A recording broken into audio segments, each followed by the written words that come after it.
Patrick Susskind del perfume, página 52 de 99. Un júbilo inaudito se apoderó de él, con el mismo éxtasis con que un náufrago saluda tras semanas de andar extraviado la primera isla habitada por seres humanos. Celebró Grenouille su llegada a la montaña de la soledad, profirió gritos de alegría, tiró mochila, manta y bastón y saltó.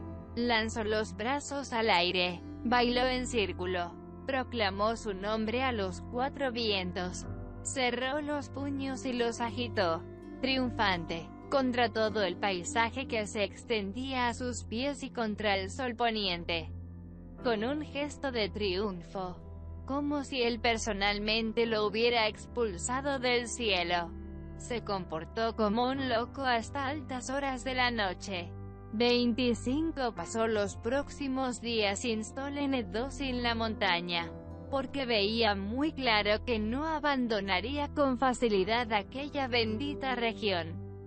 Como primera medida, olfateó en busca de agua, que encontró en una hendidura algo más abajo de la cumbre, fluyendo como una fina película por la superficie de la roca.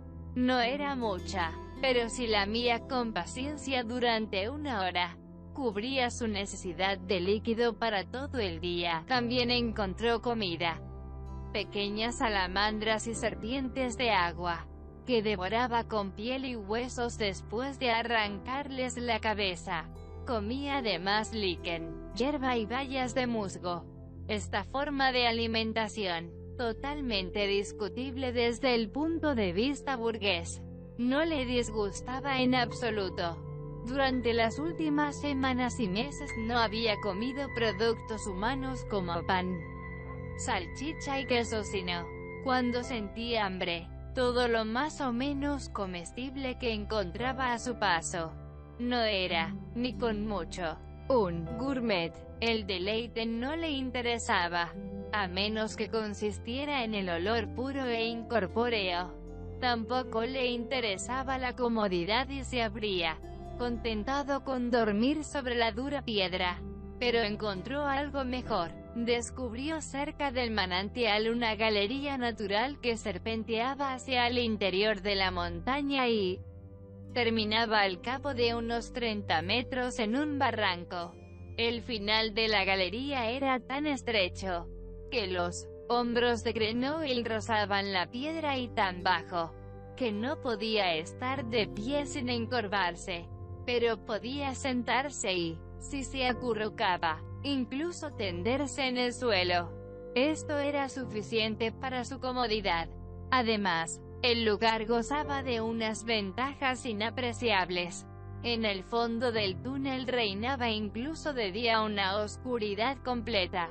El silencio era absoluto y el aire olía a un frescor húmedo y salado.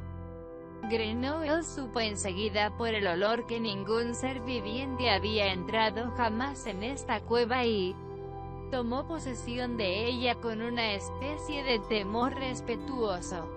Extendió con cuidado la manta, como si vistiera un altar, y se acostó encima de ella. Sintió un bienestar maravilloso. Yacía en la montaña más solitaria de Francia a 50 metros bajo tierra, como en su propia tumba. En toda su vida no se había sentido tan seguro, ni siquiera en el vientre de su madre. Aunque el mundo exterior ardiera, desde aquí no se percataría de ello. Empezó a llorar en silencio, no sabía a quién agradecer tanta felicidad. En los próximos días solo salió a la intemperie para lamer la película de agua del manantial, evacuar con rapidez orina y excrementos y cazar lagartijas y serpientes. Por la noche eran difíciles de atrapar porque se ocultaban bajo las rocas o en pequeños intersticios, donde las descubría con el olfato. Durante las primeras semanas subió de nuevo a la cumbre unas cuantas veces para olfatear el horizonte, pero esta precaución no tardó en ser más bien una costumbre molesta que una necesidad. pues ni una sola vez olió a algo amenazador. Así que pronto interrumpió estas excursiones y solo pensaba en volver a su tumba en cuanto había realizado las tareas más indispensables para su supervivencia. Porque aquí, en la tumba, era donde vivía de verdad, es decir, pasaba sentado más de 20 horas diarias sobre la manta de caballerías en una oscuridad total, un silencio total y una inmovilidad total, en el extremo del pétreo pasillo, con la espalda apoyada contra la piedra y los hombros embutidos entre las rocas. Por completo autosuficiente. Se sabe de hombres que buscan la soledad, penitentes, fracasados, santos o profetas que se retiran con preferencia al desierto, donde viven de langostas y miel silvestre. Muchos habitan cuevas y ermitas en islas apartadas o algo más espectacular, se currucan en jaulas montadas sobre estacas que se balancean en el aire. Todo ello para estar más cerca de Dios. Se mortifican y hacen penitencia en su soledad, guiados por la creencia de llevar una vida agradable a los ojos divinos. O bien esperan durante meses o años ser agraciados en su aislamiento con una revelación divina que inmediatamente quieren difundir entre los hombres. Nada de todo esto concernía a Grenoble, que no pensaba para nada en Dios. No hacía penitencia ni esperaba ninguna inspiración divina. Se había aislado del mundo para su propia y única satisfacción, solo a fin de estar cerca de sí mismo. Gozaba de su propia existencia, libre de toda influencia ajena, y lo encontraba maravilloso. Yacía en su tumba de rocas como si fuera su propio cadáver, respirando apenas, con los latidos del corazón reducidos al mínimo y viviendo, a pesar de ello, de manera tan intensa y desenfrenada como jamás había vivido en el mundo un libertino. Patrick Susskind del Perfume, página 53 de 99-26. Escenario de este desenfreno no podía ser otro, era su imperio interior, donde había enterrado desde su nacimiento los contornos de todos los olores olfateados durante su vida. Para animarse, conjuraba primero los más antiguos y remotos. El vaho húmedo y hostil del dormitorio de Madame Gaillard, el olor seco y correoso de sus manos, el aliento avinagrado del padre Terrier, el sudor histérico, cálido y maternal de la Maboussière, el hedor a cadáveres del cimetière de Innocence, el tufo de asesina de su madre, y se revolcaba en la repugnancia y el odio y sus cabellos se erizaban de un horror voluptuoso. Muchas veces, cuando este aperitivo de abominaciones no le bastaba para empezar, daba un pequeño paseo olfatorio por la tenería de Grimal y se regalaba con el hedor de las pieles sanguinolentas y de los tintes y abonos, o imaginaba el caldo de 600.000 parisienses en el sofocante calor de la canícula.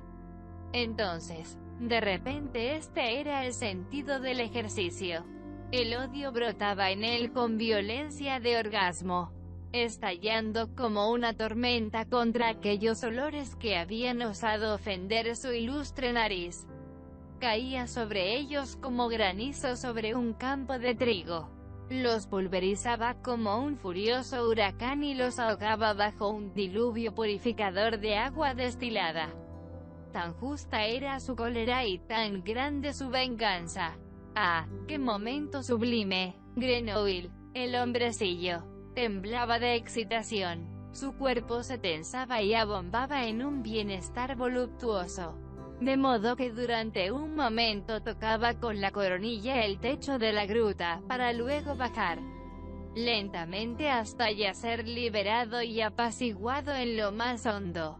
Era demasiado agradable. Este acto violento de exterminación de todos los olores repugnantes era realmente demasiado agradable.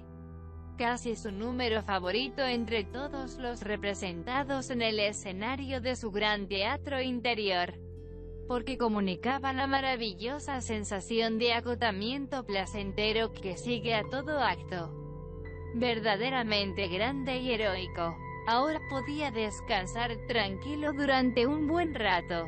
Estiraba sus miembros todo lo que permitía la estrechez de su pétreo aposento.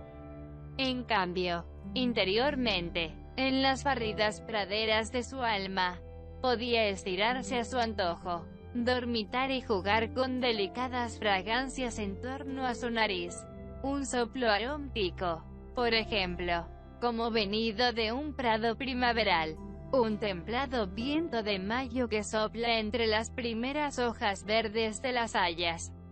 Una brisa marina, penetrante como almendras saladas, caía a la tarde cuando se levantó.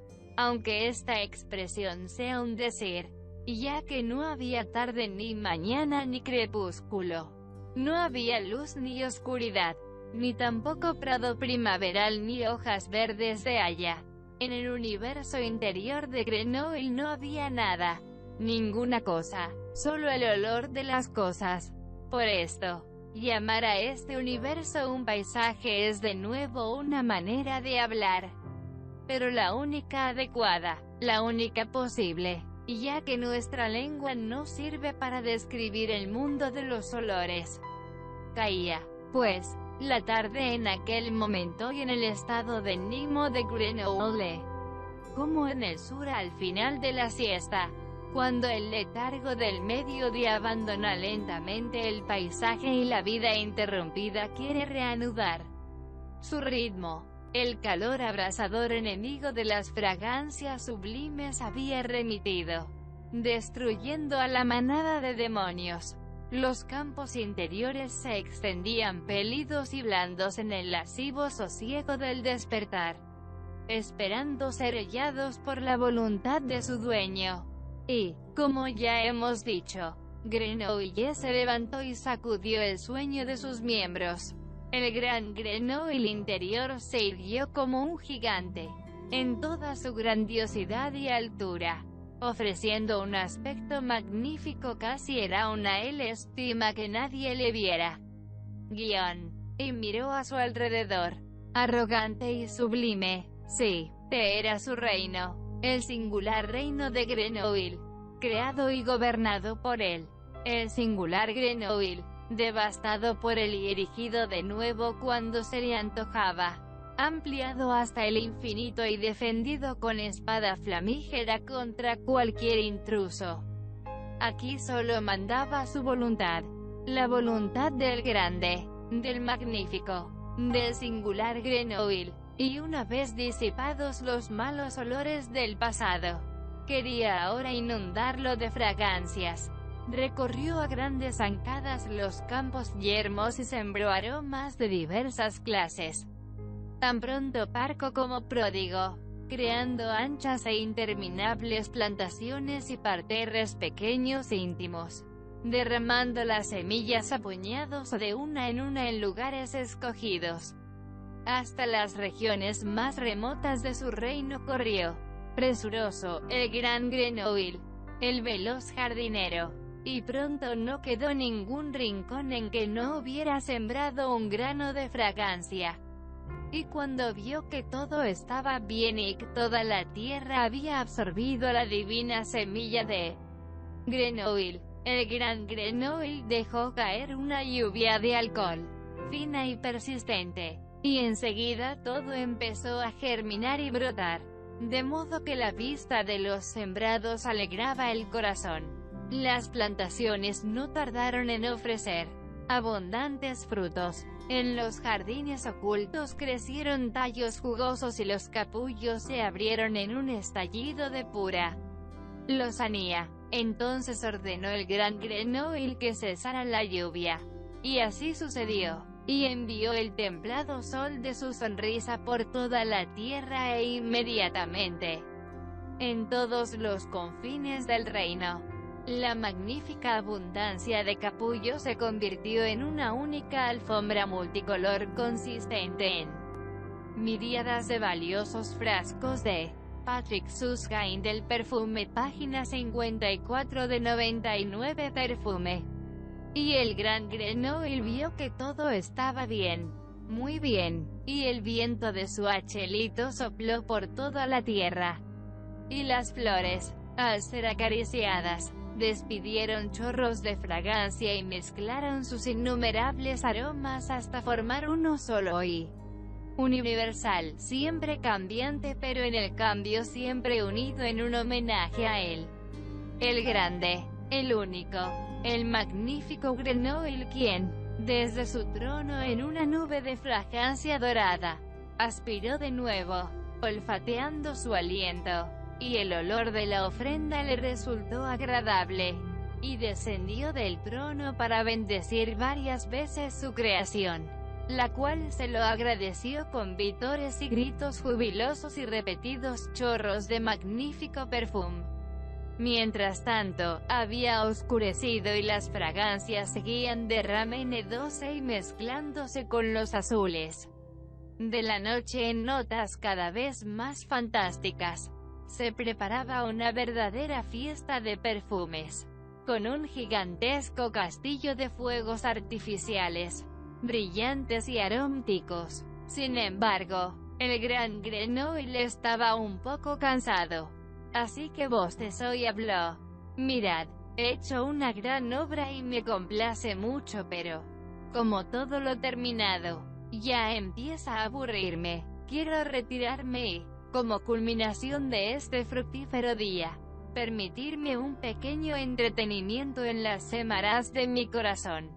Así habló el gran Grenoble, quien, mientras el pueblo llano de las fragancias bailaba y le vitoreaba alegremente, bajó de la nube dorada con alas extendidas y voló sobre el paisaje nocturno de su alma hacia el hogar de su corazón. 27a. Qué agradable era volver al hogar.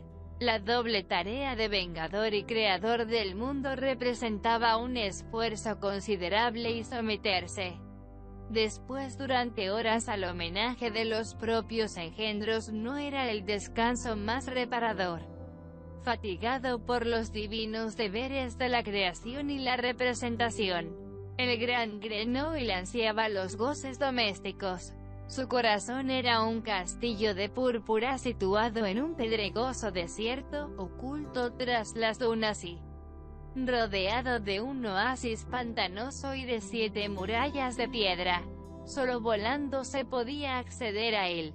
Contenía 1000 semanas, 1000 bodegas y 1000 elegantes salones, entre ellos uno provisto de un sencillo canapé de púrpura donde Grenoble, que ya no era el gran Grenoble, sino simplemente Grenoble o el querido Jean-Baptiste, solía descansar de las fatigas del día.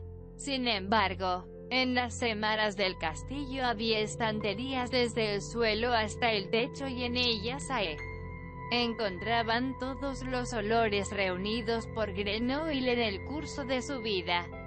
Varios millones. Y en las bodegas del castillo reposaban en cubas las mejores fragancias de su existencia que, una vez maduras, trasladaba a botellas que almacenaba en pasillos húmedos y fríos de varios kilómetros de longitud, clasificadas por años y procedencias. Había tantas, que una vida no bastaba para beberlas todas. Y cuando el querido Jean-Baptiste, de vuelta por fin en su hogar en el salón púrpura, acostado en su sencillo y cómodo sofá después de quitarse las botas, por así decirlo, daba unas palmadas y llamaba a sus criados, que eran invisibles, intocables, inaudibles y, sobre todo, inodoros y, por consiguiente, imaginarios. Les ordenaba que fueran a las semanas y sacaran de la gran biblioteca los olores de este o aquel volumen y bajaran a las bodegas a buscarle algo de beber.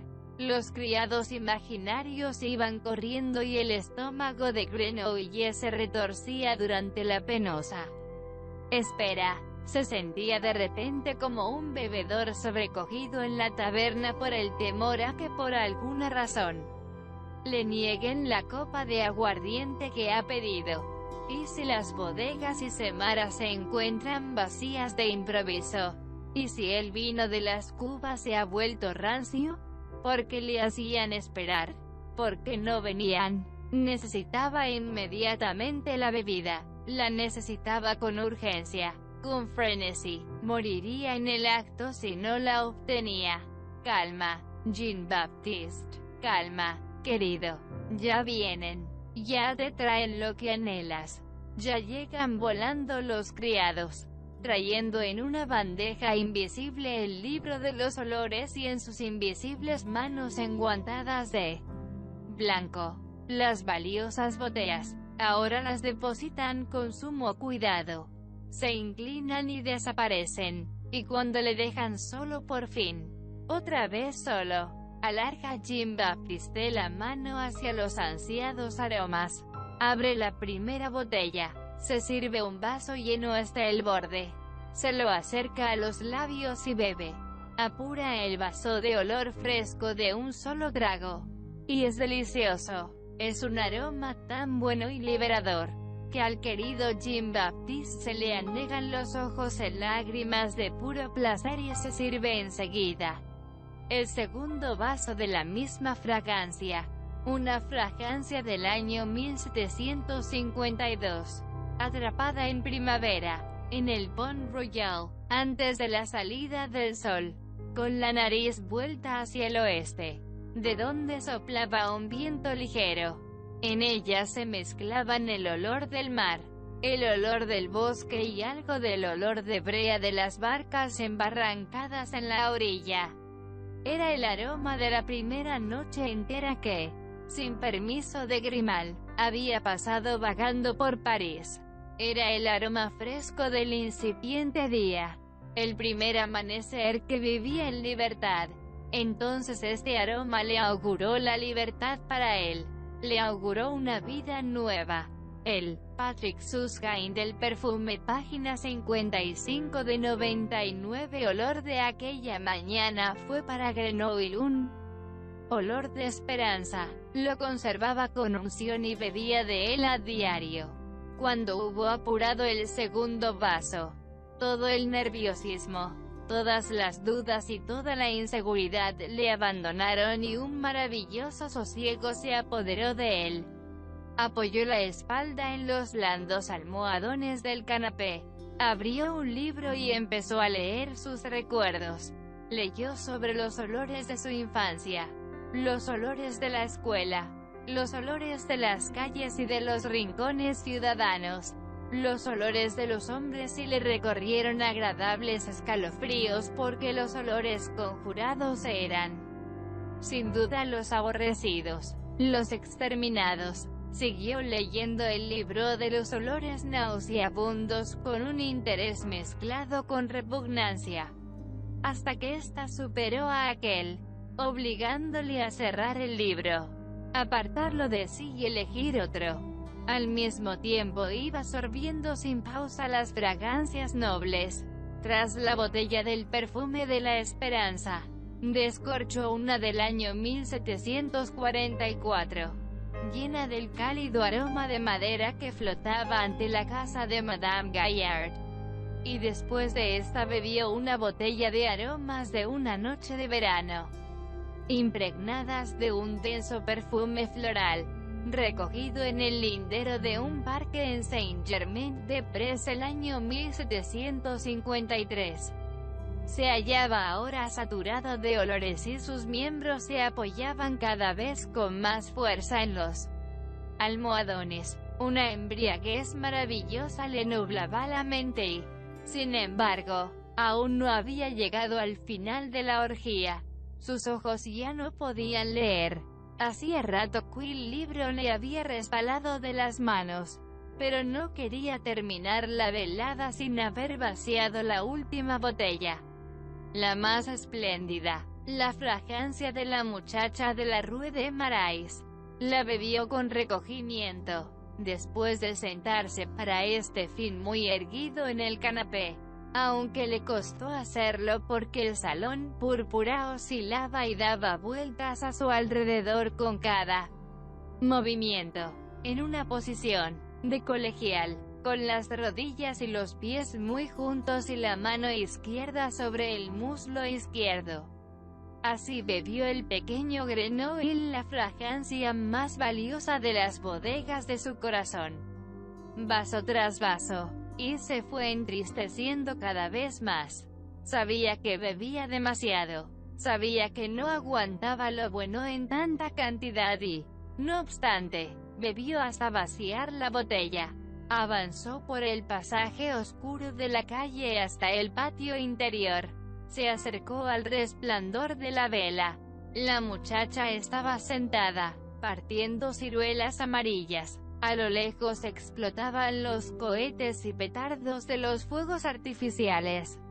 Dejó el vaso y, todavía como aturdido por el sentimentalismo y la borrachera, permaneció sentado unos minutos, hasta que le hubo desaparecido de la lengua el último regusto.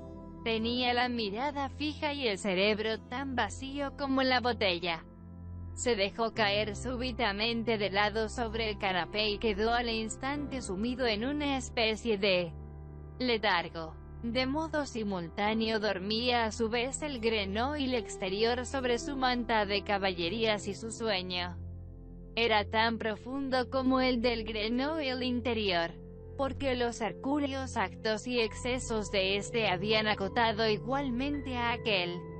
Al fin y al cabo, ambos eran la misma persona. No se despertó, sin embargo, en el salón púrpura de su purpúreo castillo rodeado de sus 7 murallas, ni tampoco en los fragantes campos primaverales de su alma, sino solo en la pétrea caverna del extremo del túnel, sobre el duro suelo y en la oscuridad, y sintió náuseas a causa del hambre y la sed y también frío y malestar, como un borracho empedernido tras una noche de francachela. Salió a gatas de la galería. Fuera, la hora del día era indeterminada. Casi siempre el crepúsculo o el amanecer incipiente. Pero incluso a medianoche, la claridad de los astros hería sus ojos como 1000 agujas. El aire se le antojó polvoriento y áspero. Le quemaba los pulmones, y el paisaje era duro. Las piedras le hacían daño, e incluso los olores más suaves resultaban fuertes y penetrantes para su nariz. Ya desacostumbrada al mundo, Grenoble, la garrapata, se había vuelto sensible como una langosta que ha abandonado su caparazón y se desliza desnuda por el mar.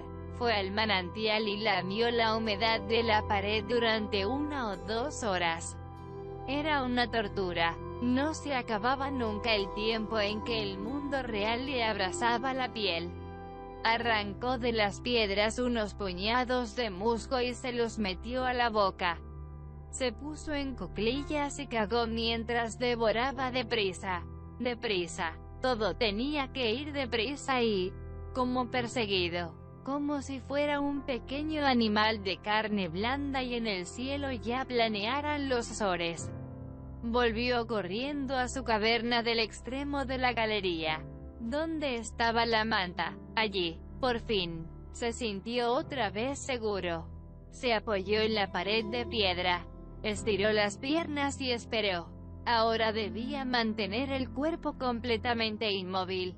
Inmóvil como un recipiente que amenaza con derramar su contenido después de un movimiento demasiado brusco. Poco a poco logró normalizar su respiración. El corazón desbocado empezó a latir más despacio. La excitación remitió, y de improviso la soledad invadió su nimo como un reflejo negro. Cerró los ojos. La oscura puerta de su interior se abrió y él cruzó el umbral. Y dio comienzo el siguiente espectáculo del teatro anímico de Grenoble. Patrick Suskind del perfume, página 56 de 99-28. Así continuó día tras día, semana tras semana, mes tras mes. Así continuó durante 7 años enteros. Durante este tiempo se libró en el mundo exterior una guerra y, por cierto, una guerra mundial. Se peleó en Silesia y Sajonia, en Hannover y Bélgica, en Bohemia y Pomerania. Las tropas del rey morían en Hesse y en Westfalia, en las Baleares, en la India, en el Mississippi y en Canadá. Si no morían antes de tifus durante el viaje. La guerra costó la vida a 1 millón de seres humanos. Al rey de Francia, su imperio colonial y a todos los estados beligerantes tanto dinero que al final, llenos de pesar, decidieron ponerle fin. Por esta época, en invierno, Grenouille estuvo una vez a punto de morir congelado sin darse cuenta. Yació 5 días enteros en el salón de púrpura y cuando se despertó en la galería, no podía moverse porque el frío había aterido sus miembros. Cerró inmediatamente los ojos para morir dormido. Pero entonces se produjo un cambio de tiempo que lo descongeló y salvó su vida. En una ocasión la nieve alcanzó tal altura, que ya no tenía fuerzas para excavar hasta los líquenes y se alimentó de murciélagos muertos por congelación. Una vez encontró un cuervo muerto delante de la caverna y se lo comió. Tales fueron los únicos sucesos del mundo exterior de los que tuvo conciencia durante aquellos 7 años. Todo lo demás ocurrió solo en su montaña, en el reino autocreado de su alma, y allí habría permanecido hasta la muerte, porque no le faltaba nada. Si no se hubiera producido una catástrofe que lo expulsó de la montaña y lo devolvió al mundo. 29. La catástrofe no fue un terremoto ni un incendio forestal ni un corrimiento de tierras ni un derrumbamiento de la galería. En realidad no fue ninguna catástrofe exterior, sino interior y, además, bastante penosa, porque bloqueó la ruta de evasión preferida de Grenouille. Sucedió mientras dormía, mejor dicho, durante un sueño, o dicho con mucha más propiedad, en un sueño en el interior de su fantasía. Yacía dormido en el canapé del salón púrpura, rodeado de botellas vacías. Había bebido enormes cantidades, al final, hasta 2 botellas del perfume de la muchacha pelirroja. Por lo visto, fue demasiado, ya que su descanso, aunque profundo como la muerte, no careció de sueños que lo cruzaron como jirones fantasmales y estos jirones eran claros vestigios de un olor. Al principio se deslizaron en franjas delgadas bajo la nariz de Grenouille, pero después adquirieron la densidad de una nube. Era como si se hallara en medio de un pantano que emanara una espesa niebla. Esta niebla fue ganando altura y pronto Grenouille se vio rodeado por ella, empapado de ella, y entre los jirones ya no quedaba ni rastro de aire limpio. Si no quería ahogarse, tenía que respirar esta niebla. Y la niebla era, como ya se ha dicho, un olor. Y Grenouille sabía de qué clase de olor se trataba. La niebla era su propio olor. El suyo. El de Grenouille. Su propio olor. Y lo espantoso era que Grenouille, aunque reconocía este olor como el suyo, no podía olerlo. No podía, ni siquiera ahogándose en el propio olor, olerse a sí mismo. Cuando comprendió esto con claridad, profirió un grito fuerte y terrible, como si lo quemaran vivo. El grito derrumbó las paredes del salón púrpura y los muros del castillo. Salió del corazón, cruzó tumbas, pantanos y desiertos. Pasó a gran velocidad por el paisaje nocturno de su alma. Como un voraz incendio, le taladró la boca, perforó la destrozada galería e irrumpió en el mundo, resonando mucho más allá de la altiplanicie de Saint-Flour. Fue como si gritara la montaña: y su propio grito despertó a Grenoble, quien al despertarse agitó los brazos como si quisiera dispersar la niebla inodora que quería asfixiarle. Sentía tal terror, que todo su cuerpo temblaba de puro pasmo. Si el grito no hubiese rasgado la niebla, se habría asfixiado a sí mismo. Una muerte espantosa. Le aterraba solo el pensarlo. Y mientras seguía sentado, temblando e intentando ordenar sus pensamientos de confusión y terror, sabía ya una cosa con absoluta seguridad: cambiaría su vida, aunque solo fuera porque no quería tener aquella horrible pesadilla por segunda vez. No podría resistir una segunda vez. Se echó la manta de caballería sobre los hombros y se arrastró hasta el aire libre. Fuera mediaba la mañana, una mañana de finales de febrero. Brillaba el sol y la tierra olía a piedra húmeda, musgo y agua. En el viento flotaba ya un ligero perfume de anémonas. Se puso en cuclillas ante la entrada de la cueva, los rayos del sol le calentaban. Aspiró el aire fresco. Todavía se estremecía al pensar en la niebla de la que había huido y un gran bienestar al notar el calor en la espalda. No cabía duda de que era bueno que este mundo exterior existiese, aunque solo le sirviera de lugar de refugio. No resistía la idea de no haber encontrado ningún mundo a la salida del túnel.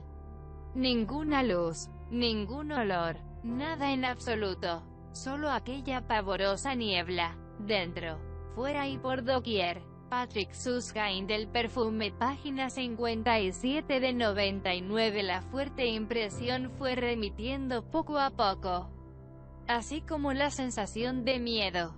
Y Grenoble empezó a sentirse más seguro. Hacia el mediodía ya había recobrado su sangre fría habitual, se puso bajo la nariz el índice y el dedo mediano de la mano izquierda y respiró entre los dos dedos. Olió al aire húmedo de primavera, perfumado de anémonas. Sus dedos no los olió.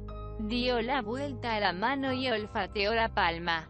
Notó el calor de la mano, pero no olió a nada. Entonces se enrolló la manga destrozada de su camisa y hundió la nariz en el hueco del codo. Sabía que era el lugar donde todos los hombres huelen a sí mismos. Pero no olió a nada. Tampoco olió a nada en las axilas, ni en los pies, ni en el sexo, hacia el que se dobló todo lo que pudo. Era grotesco. El Grenoble, que podía olfatear a cualquier ser humano a kilómetros de distancia, no era capaz de oler su propio sexo, que tenía a menos de un palmo de la nariz. A pesar de ello, no se dejó dominar por el pánico, sino que se dijo lo siguiente, reflexionando con frialdad: no es que yo no huela, porque todo huele. El hecho de que no huela mi propio olor se debe a que no he parado de oler desde mi nacimiento y por ello tengo la nariz embotada para mi propio olor. Si pudiera separarlo de mí, todo o por lo menos en parte, y volver a él al cabo de cierto tiempo de descanso, conseguiría olerlo muy bien y, por lo tanto, a mí mismo. Se quitó la manta de los hombros y se despojó de la ropa, o de lo que quedaba de su ropa, que más bien eran harapos o andrajos. Durante 7 años no se la había quitado de encima. Debía estar totalmente impregnada de su olor. Tiró las prendas una sobre otra a la entrada de la cueva y se alejó. Entonces trepó, por primera vez en 7 años, a la cima de la montaña y cuando estuvo allí se situó en el mismo lugar donde se detuviera el día de su llegada. Dirigió la nariz hacia el oeste y dejó que el viento silbara en torno a su cuerpo desnudo. Su intención era orearse completamente, impregnarse tanto del aire del oeste, lo cual equivalía a bañarse en el olor del mar y de los prados húmedos, que el olor de este dominara el de su propio cuerpo y así formara una capa de fragancia entre él, Grenoble, y sus ropas, a las cuales estaría entonces en posición de oler con claridad, y a fin de aspirar por la nariz la menor cantidad posible del propio olor. Inclinó el torso hacia adelante, alargó el cuello contra el viento todo lo que pudo y estiró los brazos hacia atrás. Parecía un nadador a punto de zambullirse. Mantuvo esta posición extraordinariamente ridícula durante varias horas, durante las cuales, pese a que el sol era todavía débil, su piel blanca, desacostumbrada a la luz, se puso roja como un tomate. Hacia el atardecer bajó de nuevo a la caverna. Vio desde lejos el montón de ropa en el suelo. En los últimos metros se tapó la nariz y no la abrió hasta que la hubo hundido entre los harapos. Realizó la prueba olfatoria tal como se la enseñara Baldini. Aspiró con fuerza y luego expelió el aire por etapas, a fin de captar el olor. Formó sobre el montón una campana con las manos y metió en ella la nariz a guisa de badajo. Hizo todo lo que pudo para distinguir su propio olor en los harapos, pero no estaba allí. Decididamente, no estaba allí. Pudo entresacar 1000 otros olores: el de la piedra, la arena, el musgo, la resina, la sangre de cuervo, incluso el de la salchicha comprada hacía años en las cercanías de Sully era claramente perceptible. La ropa contenía un diario olfatorio de los 7 u 8 últimos años. Solo faltaba su propio olor, el olor de quien la había llevado puesta sin interrupción durante todo aquel tiempo. Sintió de pronto un poco de miedo. El sol se había ocultado y él estaba desnudo ante la entrada de la galería en cuyo tenebroso extremo había vivido durante 7 años. El viento era gélido y enfriaba su cuerpo, pero él no lo notaba porque sentía otra cosa que dominaba la sensación de frío y que era el temor. No el mismo temor que había experimentado durante el sueño.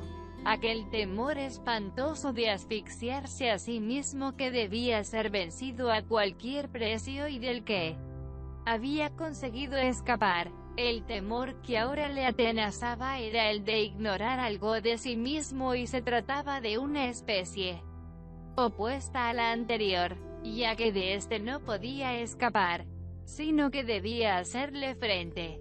Tenía que saber sin ningún género de duda, incluso aunque el descubrimiento fuese terrible, si despedía o no algún olor. Y además, sin pérdida de tiempo, inmediatamente, entró de nuevo en la galería. A los 2 metros y ya estaba sumergido en tinieblas. Pero a pesar de ello conocía el camino como a plena luz. Lo había recorrido muchos miles de veces, conocía cada detalle y cada recodo. Olía cada saliente de roca y cada piedra protuberante. Encontrar el camino no era difícil. Lo difícil era luchar contra el recuerdo de la pesadilla claustrofóbica, que avanzaba en su interior como una marea a medida que se adentraba en la galería. Pero tenía valor, es decir, luchaba contra el miedo de no saber, contra el temor de la incertidumbre. Y su lucha era efectiva porque sabía que no podía escoger. Cuando llegó al extremo de la galería, al lugar donde el barranco de piedras era más abrupto, los 2 temores le abandonaron. Se sintió tranquilo, con la cabeza clara y la nariz afilada como un escalpelo. Se puso en cuclillas, se tapó los ojos con las manos y olfateó. En este lugar, en esta sepultura pétrea aislada del mundo había yacido durante 7 años. Si en alguna parte de la tierra tenía que percibir su olor, este era el lugar. Respiró lentamente. Realizó la prueba con minuciosidad. Se concedió tiempo antes de emitir el juicio. Permaneció en cuclillas un cuarto de hora. Poseía una memoria infalible y recordaba con exactitud el olor de este lugar hacía 7 años. A piedra y a Patrick Susskind del perfume, página 58 de 99. Frialdad húmeda y salada, tan limpia que ningún ser vivo, ya fuera hombre o animal, podía haber estado jamás allí. Y ahora olía exactamente a lo mismo. Se quedó un rato más en la misma posición, muy tranquilo, solo asintiendo en silencio con la cabeza. Luego dio media vuelta y echó a andar, al principio encorvado y, cuando la altura de la galería se lo permitió, con el cuerpo erecto, hacia el aire libre. Una vez fuera, se vistió con los harapos. Hacía años que los zapatos se le habían podrido. Cubrió sus hombros con la manta y abandonó aquella misma noche el Plom du Cantal en dirección sur. 30. Su aspecto era espeluznante. Los cabellos le llegaban hasta las rodillas, la barba rala, hasta el ombligo, sus uñas eran como garras de ave y la piel de brazos y piernas.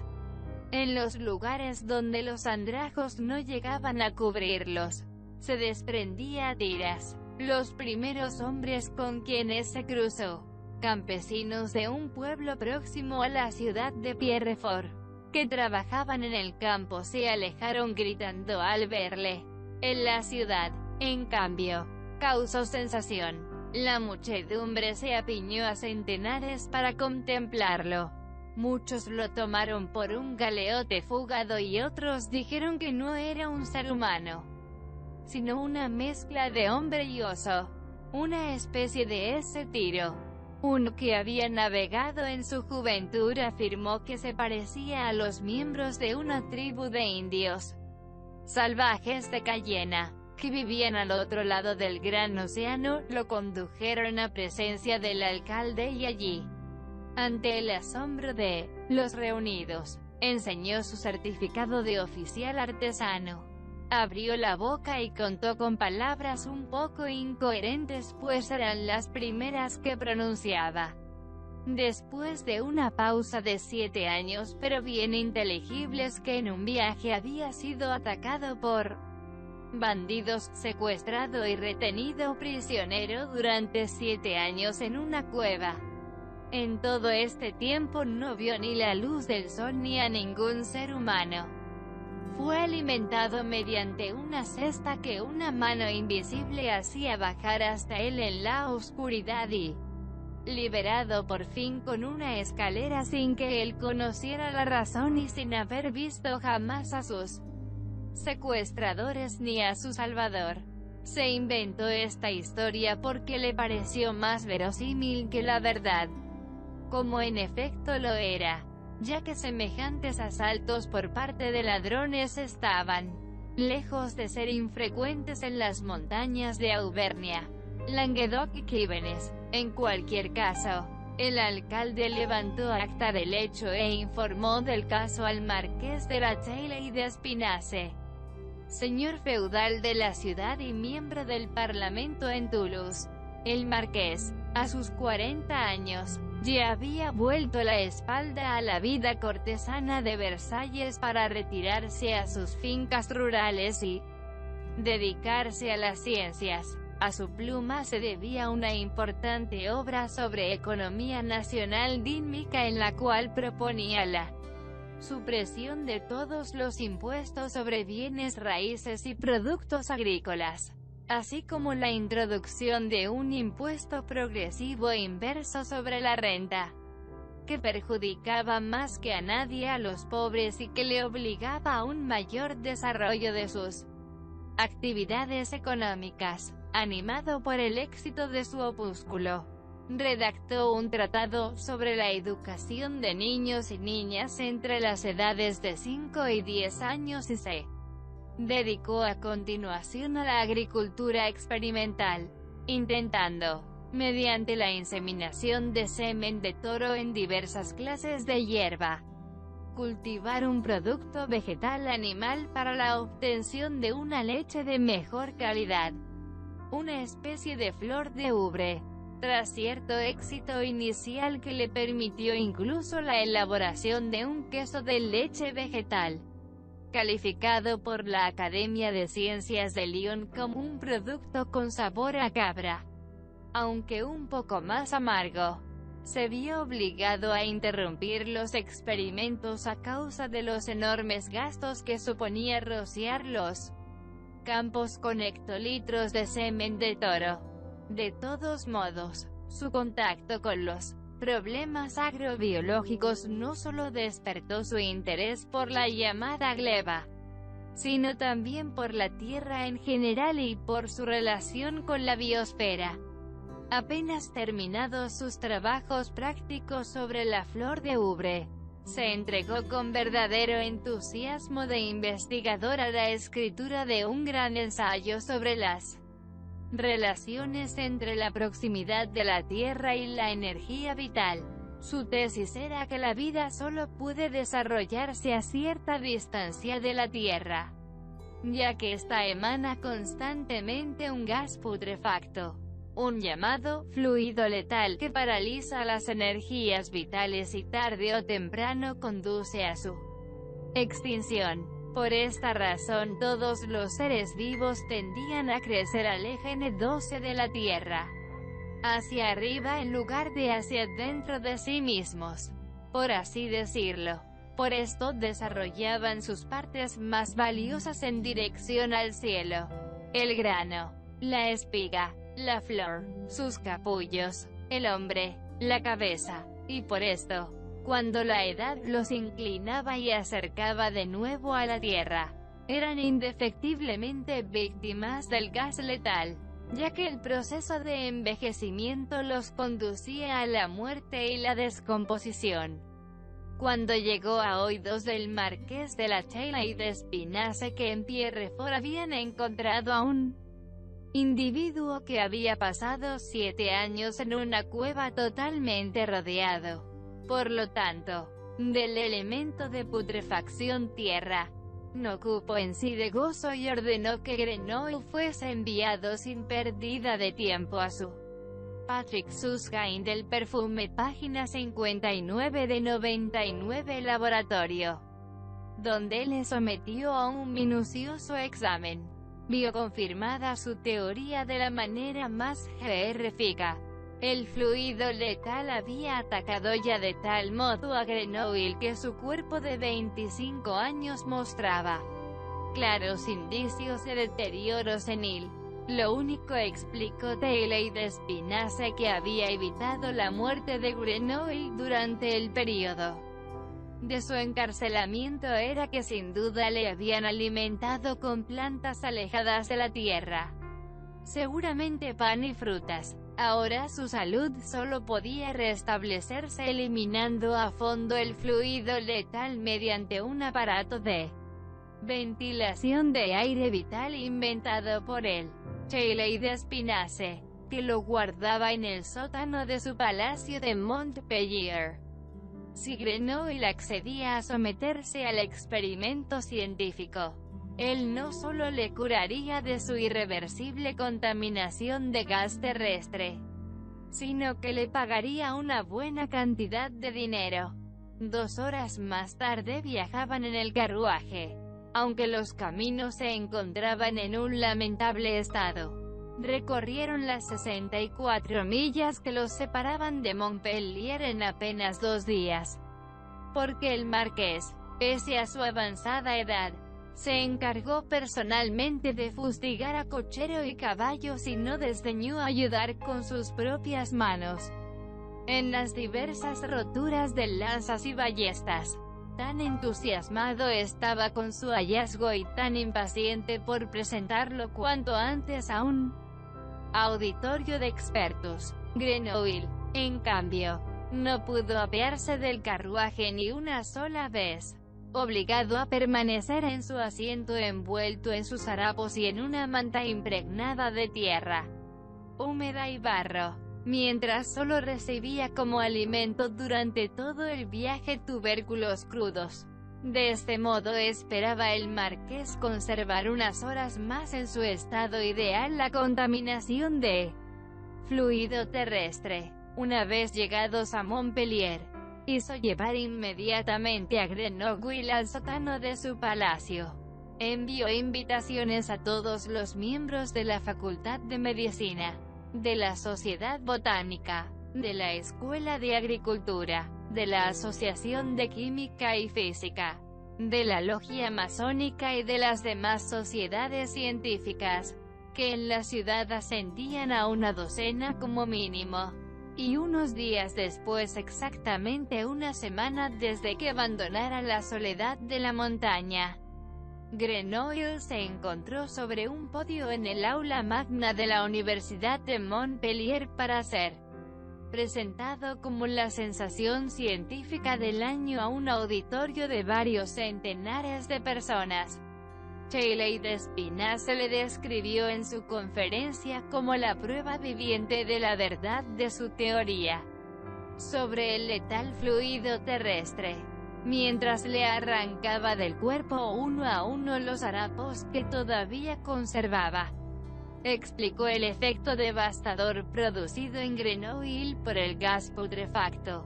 Aquí se veían pústulas y cicatrices causadas por la acción corrosiva del gas. Allí, en el pecho, un enorme carcinoma rojo brillante. Por todas partes, una descomposición de la piel, e incluso un claro raquitismo fluía del esqueleto, visible en el pie deforme y en la joroba. También estaban gravemente dañados los órganos internos: vaso, hígado, pulmones, vesícula biliar e intestinos, como probaba sin lugar a dudas el análisis de los excrementos que todos los presentes podían examinar en el plato colocado a los pies del sujeto.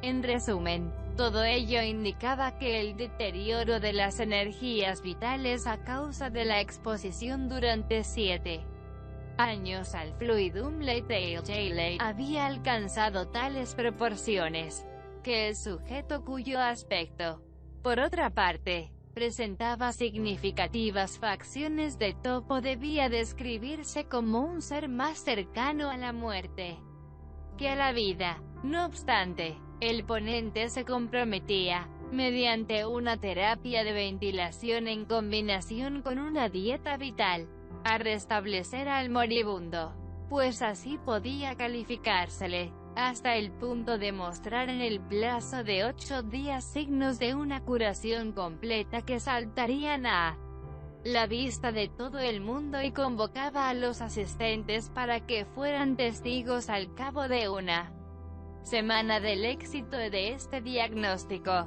que debería considerarse entonces como prueba definitiva de la exactitud de su teoría del fluido terrestre letal. La conferencia fue un éxito sensacional.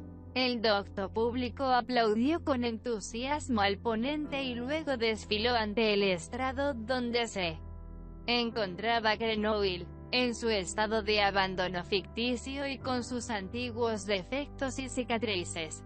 Su aspecto era realmente tan impresionante y repulsivo que todos consideraron su estado grave, irreversible, a pesar de que él se sentía pletórico de salud y fuerza física. Muchos caballeros le dieron unos golpecitos profesionales, le midieron y le examinaron la boca y los ojos. Algunos le dirigieron la palabra para preguntarle acerca de su vida en la cueva y su estado actual.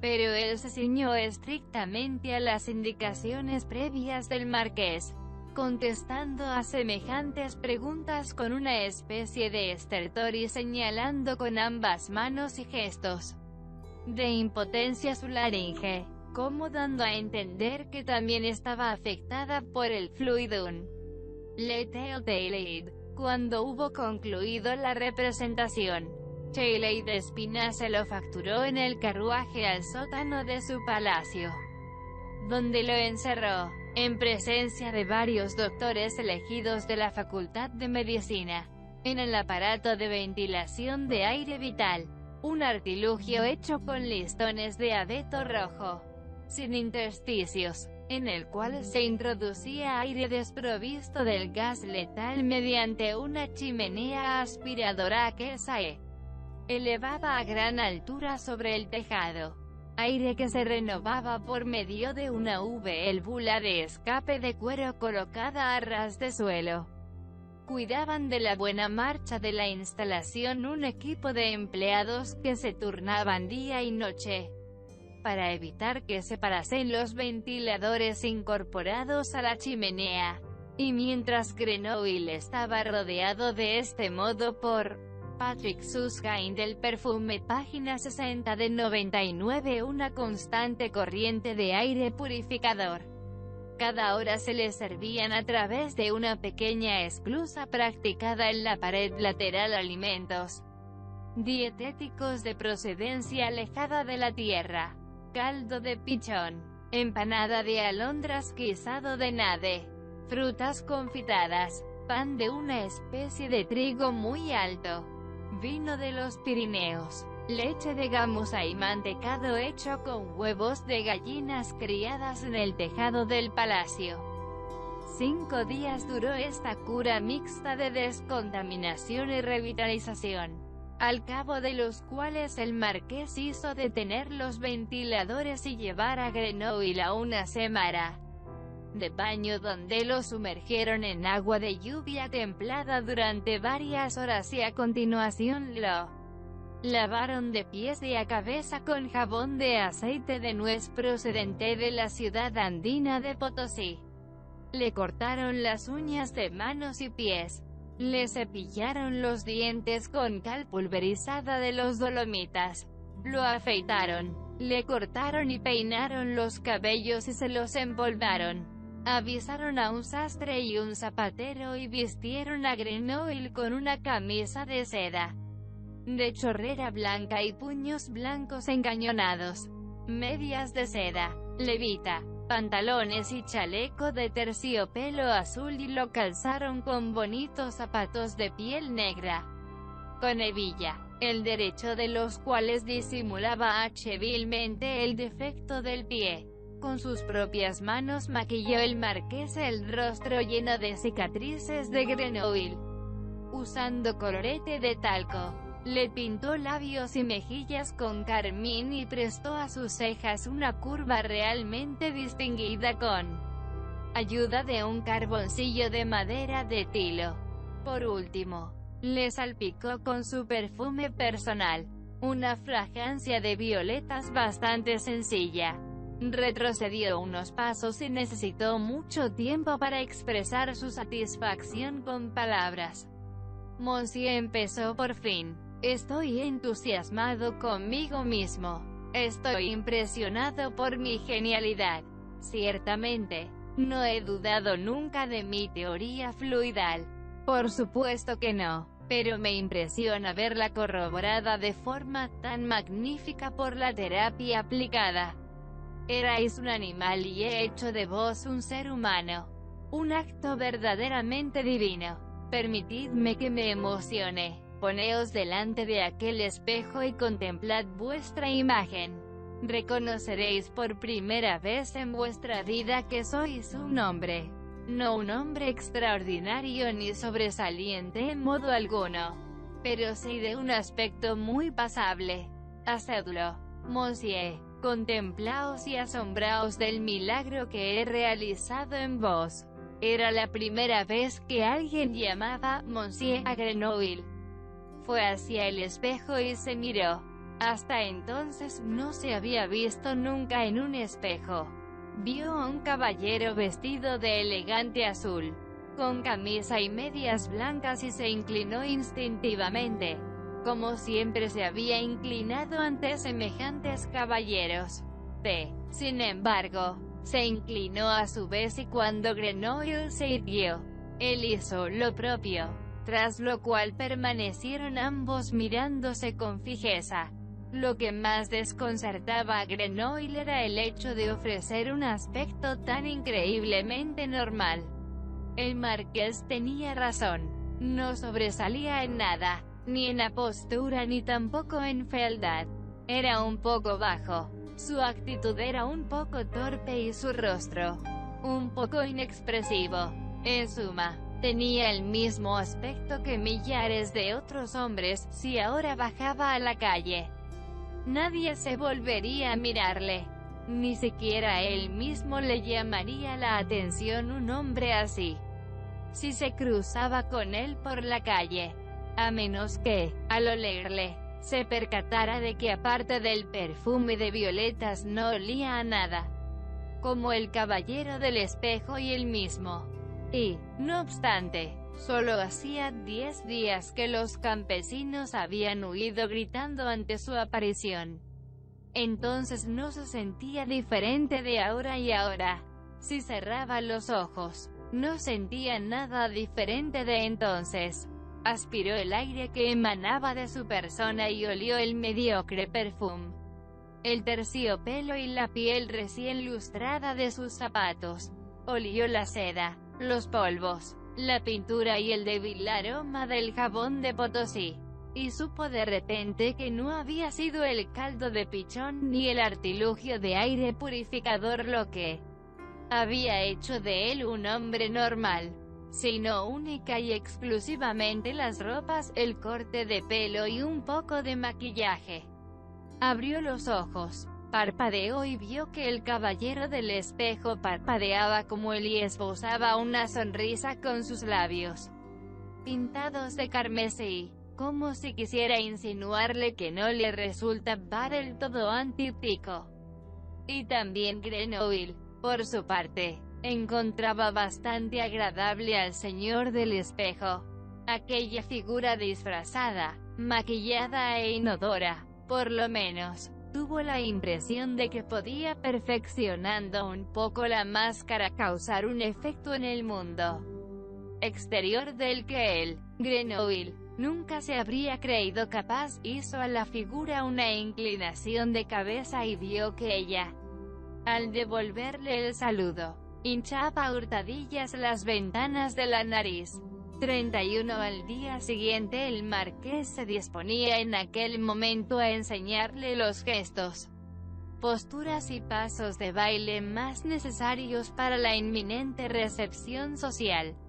Grenoble fingió un desmayo y se desplomó en un diván como si le fallaran las fuerzas y estuviera a punto de ahogarse. El marqués se alarmó, llamó a gritos a los criados, pidiendo abanicos y ventiladores portátiles y, mientras toda la servidumbre se apresuraba, él se arrodilló junto a Grenoble y le dio aire, agitando su pañuelo.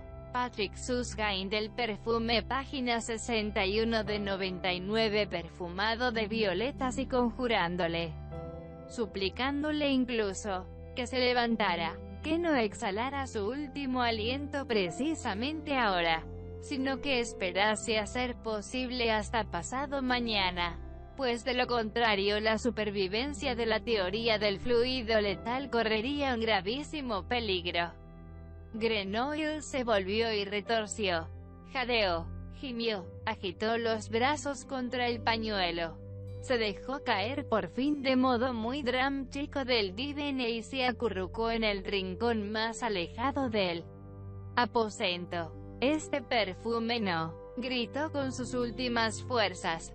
«Este perfume no, me está matando». Y solo cuando Taylor Despina se hubo tirado el pañuelo por la ventana y su levita perfumada de violetas a la habitación contigua, simuló Grenoble un alivio del ataque y explicó con voz más tranquila que poseía, como perfumista de profesión, un olfato muy sensible y que especialmente ahora, durante la convalecencia, reaccionaba de modo muy violento a determinados perfumes, y que la fragancia de la violeta, una flor por otra parte encantadora, le afectaba en grado sumo. lo cual solo podía explicarse por el hecho de que el perfume del marqués contenía una elevada proporción de extracto de raíz de violeta, el cual, a causa de su origen subterráneo, actuaba de forma muy nociva sobre una persona que, como Grenouille, había sufrido los efectos del fluido letal. Ayer mismo, tras la primera aplicación del perfume, se había sentido muy sofocado y hoy, al percibir por segunda vez el olor de la raíz, había tenido la sensación de ser empujado de nuevo hacia el horrible y asfixiante agujero terrestre, donde había vegetado durante 7 años. Su naturaleza se rebelaba contra ello. No cabía duda, ya que después de recibir, gracias al arte del señor Marqués, una vida libre de fluido letal, prefería morir inmediatamente antes que exponerse de nuevo al detestado fluido. Aún ahora se le encogían las entrañas de solo pensar en el perfume de aquella raíz. Sin embargo, estaba seguro de restablecerse sin tardanza si el marqués le permitía crear su propio perfume, a fin de eliminar por completo la fragancia de la violeta. Pensaba darle una nota muy ligera y aireada, compuesta casi en su totalidad de ingredientes alejados de la tierra como agua de almendras y de azahar, eucalipto, esencia de agujas de abeto y de cipreses. Solo unas gotas de semejante fragancia en sus prendas, en la garganta y las mejillas le librarían para siempre de una repetición del penoso ataque que acababa de superar. Lo reproducido aquí en un lenguaje indirecto y ordenado para que resulte inteligible fue en realidad un torrente de palabras ininterrumpido e incoherente que duró media hora, salpicado de toses, jadeos y ahogos y subrayado con temblores, ademanes y ojos en blanco. El marqués quedó hondamente impresionado. Más aún que la sintomatología de la enfermedad le convenció la sutil argumentación de su protegido, que coincidía a la perfección con el sentido de la teoría del fluido letal. El perfume de violeta, naturalmente, un producto repugnante, próximo a la tierra, incluso subterráneo. Era probable que él mismo se hubiera contagiado, ya que lo usaba desde hacía años.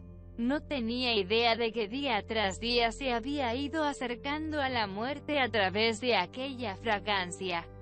La gota, la rigidez de la nuca, la flacidez de su miembro, las hemorroides, la presión en los oídos, la muela podrida, todo se debía sin lugar a dudas al hedor de la raíz de violeta, contaminada por el fluido.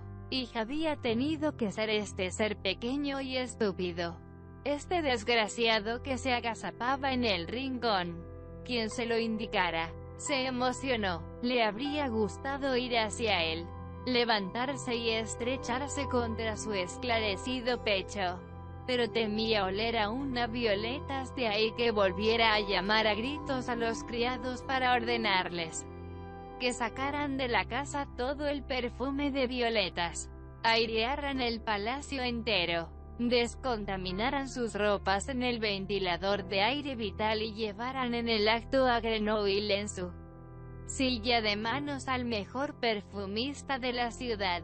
Y esto último era precisamente lo que Grenouille había querido provocar con su ataque.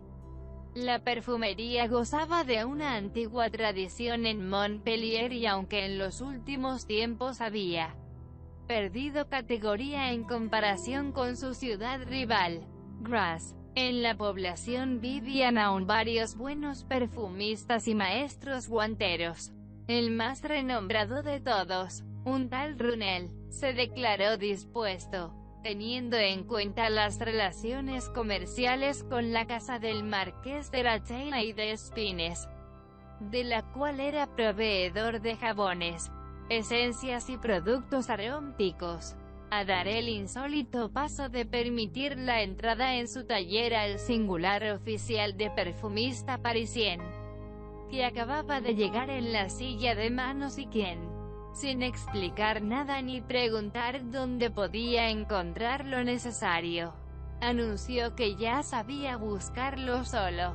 Se encerró en el taller y permaneció allí una hora larga mientras Brunel iba a una taberna a beber 2 vasos de vino con el mayordomo del marqués y se enteraba de la razón por la cual ya no era aceptable el olor de su agua de violetas.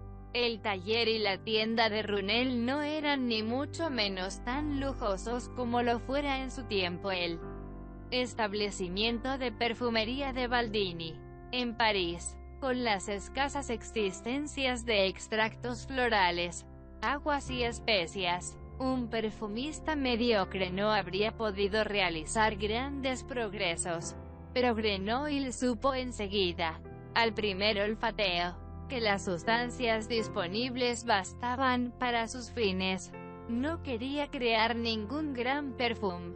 No pretendía elaborar un agua prestigiosa como hiciera en el pasado para Baldini. Una fragancia que sobresaliera del océano de mediocridades y sedujera al gran público. Su propósito real no era siquiera un simple aroma de azahar, como había prometido al marqués. Las esencias disponibles de neroli, eucalipto y hojas de ciprés solo tenían la misión de ocultar el auténtico perfume cuya elaboración se había propuesto. Él